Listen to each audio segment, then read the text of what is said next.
এগৰাকী আইতাই হাতজোৰ কৰিছে।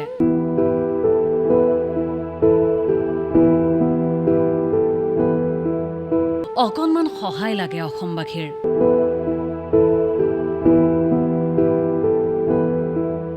সপ্তম শ্ৰেণীৰ ছাত্ৰৰ চিকিৎসাৰ বাবে সহায় ভিক্ষা।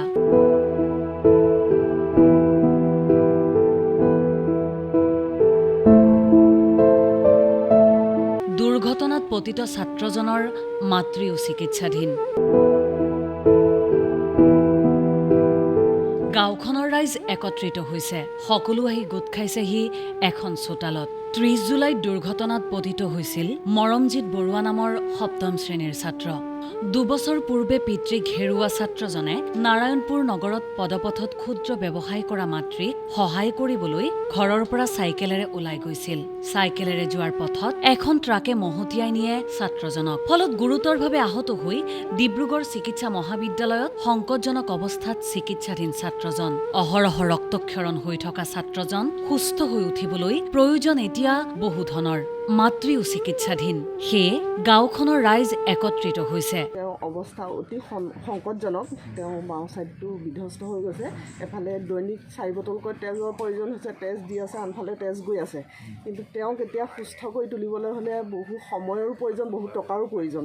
সেয়েহে আমি আজি মিডিয়া মাধ্যমেৰে অসমৰ মুখ্যমন্ত্ৰীক অৱগত কৰিব বিচাৰিছোঁ, তেওঁ যদি এই দুখীয়া পৰিয়ালটোলৈ কিছু সহায় আগবঢ়ায়। ছাত্ৰৰ চিকিৎসাৰ বাবে আৰ্থিক সাহায্য বিচাৰি অসমবাসীলৈ আহ্বান নাৰায়ণপুৰৰ সত্ৰুহী গাঁওবাসীৰ। যুৱকসকলক সহায় কৰিছে, গতিকে আপোনালোকৰ পৰা আমি বিচাৰোঁ যাতে অসমবাসী ৰাইজে আৰু যোনে যেনেকৈ পায় তেওঁলোকক সহায় কৰি পেলাই সেই পলক আমি যাতে পুনৰ এইখন ঘৰলৈ ঘূৰাই আনিব পাৰোঁ তাৰে কামনা কৰিছোঁ।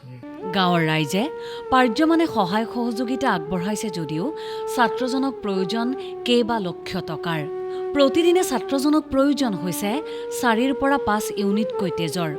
সেই গাঁওবাসীয়ে এতিয়া অসমবাসীৰ ওচৰত সহায় ভিক্ষা বিচাৰিছে। মুখ্যমন্ত্ৰী ডক্টৰ হিমন্ত বিশ্ব শৰ্মাৰ প্ৰতিও কাতৰ আহ্বান জনাইছে, অকণমান সহায় কৰক, দৰিদ্ৰ পৰিয়ালটিলৈ চকু মেলি চাওক। বজাৰ কৰিবলৈ যাওঁতেনি তেওঁ গাড়ীৰ আগত পৰি মুমূৰ্ষু অৱস্থাত এতিয়া ডিব্ৰুগড় মেডিকেলত পৰি আছে। তেওঁলোকৰ ঘৰৰ অৱস্থা অত্যন্ত শোচনীয়। চৰকাৰৰ ফালৰ পৰা পোৱা এই ঘৰটোতে তেওঁলোক আছে। তেওঁ দেউতাক নাই, একমাত্ৰ মাক। মাতৃ পুত্ৰ সুস্থ হৈ উঠক, দুটি পৰিয়ালৰ ঘৰখন পুনৰ উজ্জীৱিত হৈ উঠক, সেয়াই কামনা গাঁওবাসীৰ। মৰমজিতক সহায় কৰিবলৈ 8471883811 নম্বৰৰ জৰিয়তে কৰিব পাৰিব সহায়, অথবা আপুনি যোগাযোগ কৰিব পাৰিব 8876828726 ফোন নম্বৰত। ব্যুৰো ইনপুটৰ সহযোগত নিউজ ডেস্ক ৰিপৰ্ট, দেশ টুডে।